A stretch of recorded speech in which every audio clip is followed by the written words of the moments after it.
Friends, welcome back to AppIQ, and in this video I'm going to show you how to turn on magnification shortcut on your Samsung Galaxy or Android phone. So click on settings, then you want to go to accessibility, then click on vision enhancement. Now from here you want to scroll down to where you'll find magnification. If you tap on that, you will see the magnification shortcut. You can enable that, and I'm going to enable it and show you how it works.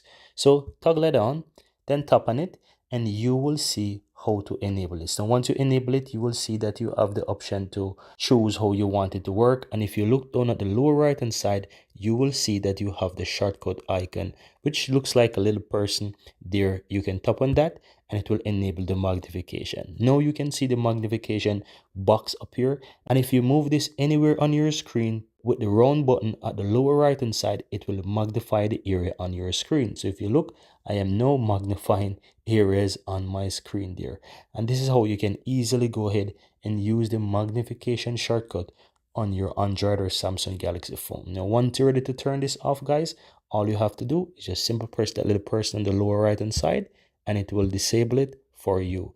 And that's how easy it is, guys. Very easy and very simple.